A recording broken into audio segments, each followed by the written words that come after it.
Welcome back, lovely learners. This is Love and Learn with Lacey. I'm Lacey, and this is a channel devoted to all things early childhood.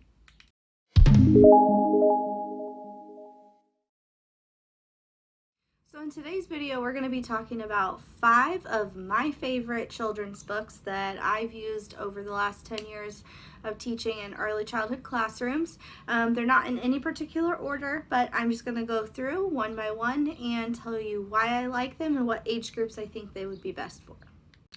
Okay, so the first book we're going to be talking about on my list today is considered a classic.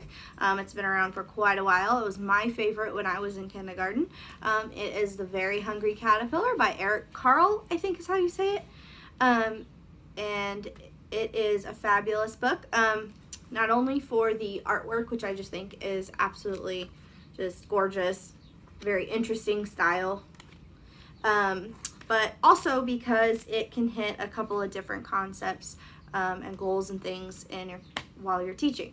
So I would say the first one would be your science concept of life cycles and seeing how things, work in the world, how living things grow. Also, another concept they'll be learning about is their days of the week. As the caterpillar goes along in his journey, every day he eats different food. Also counting. Every day when he's eating these different foods, he's eating different amounts of them. And also the children can try to recall what he ate on a certain day. And there's your memory recall goals right there. So there's a lot of different things you can hit with this book. It's also just very cute, and it's just a fun story. I would recommend this for anybody from birth to maybe first grade. You can get just the simple colors, and you can get vocab of different foods and things like that. Very simple stuff, and then you can work with the days of the week. You can work with the sequencing and the life cycles. So I would say anywhere from birth to first grade. But anybody can really enjoy this book. The second book on my list today is Penguin on Vacation by Selena Yoon. This is a book that I've used actually a couple years in a row because I love it so much. It's really simple. It's just about a penguin that goes on vacation. He is super used to his life of, in the cold Arctic weather, and he wants to go somewhere different and wants to experience things that are new. So that's a lot of what you're going to get out of this. You're going to get experiencing new things. Making new friends is a big theme because he makes a little friend here. And for little ones, I would say this is also good for opposites, for like hot and cold. A lot of years in a row I've done where we do an activity where we sort clothes that would be good for a hot environment versus a cold environment. So making those connections. So this one is just a really great choice, and my kids always seem to enjoy it. I would suggest the ages, again, babies can enjoy it for, the looks of it, but I would say for what you're trying to get out of it, probably your tots to 3-year-olds. I wouldn't go too higher than that. It's pretty basic, pretty simple. So, all right, so the third book on the list is Press Here.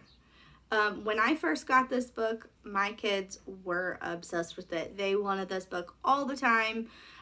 It's extremely interactive, which is why I love it. The kids love that aspect of it. That's its entire gimmick, is that the children are constantly engaged with what they're doing in the story. So you have to press things, you have to turn the book over, you have to blow at the book. So it's very interactive.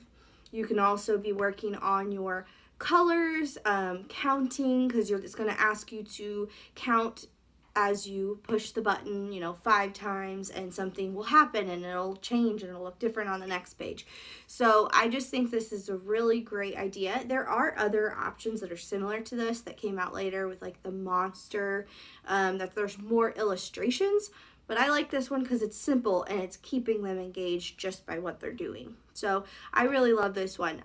For the age group for this, I would say anywhere from toddler to end of preschool, kindergarten. I think that's the perfect age group that would really stay engaged with it and enjoy it the most.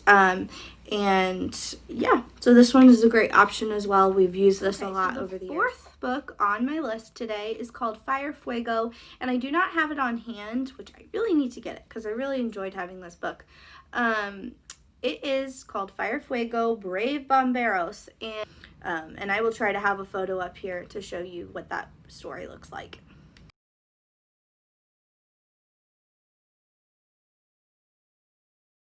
And it is a book that is all about firefighters, and what's awesome about it is that it code switches throughout the book through English and Spanish while it tells the story of these firefighters, which is really neat. It also is just very action-packed. It's exciting. It keeps the kids engaged, and they just really enjoy it for that reason too. I also like it because it also shows, besides the diversity of the cultures and the language, it also shows men and women both doing the same job, which I thought was just really interesting. You don't see a lot of women firefighters in stories, so I just thought that was really enjoyable as well. For Fire Fuego age group, I would not go younger than 2. I mean, they may be able to enjoy it a little bit for the illustrations and some vocab, but I would really recommend it for anyone 2 to maybe 1st, 2nd grade. That they can pick up a lot of the vocab words. They can, do a memory recall on the story and things that happened. So I think that's probably the best age group to work with this story on. The 5th book on my list today is called Rain. It's another book I do actually own, but it's gone missing, so I don't have it to show you today, but I can try to get a photo up for you so you can see what the cover looks like.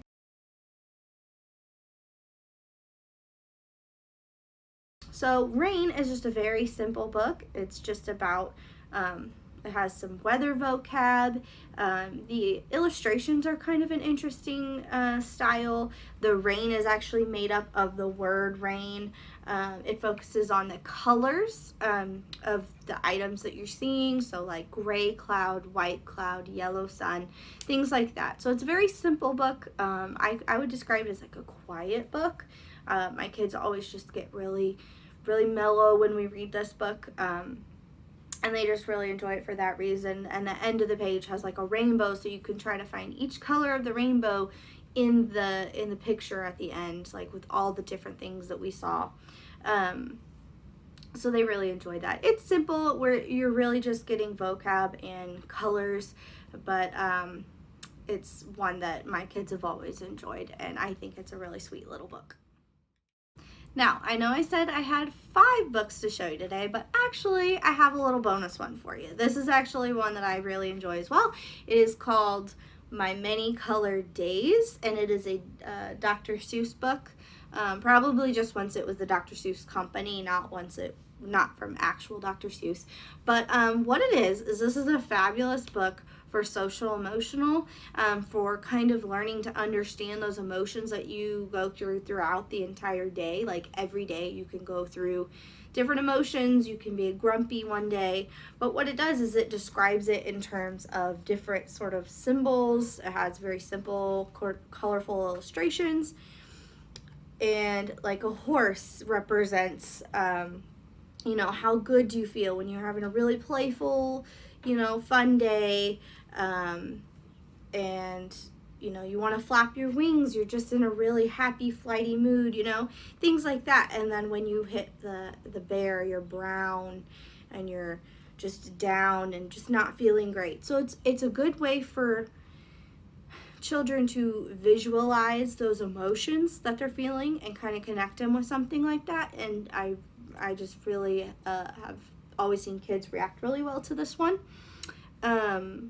So yeah, they really enjoy that one. And also, as you can tell by the title, you're also integrating colors into that. So you're connecting colors, symbols into all these social emotional kind of feelings. So this is a good one to have around.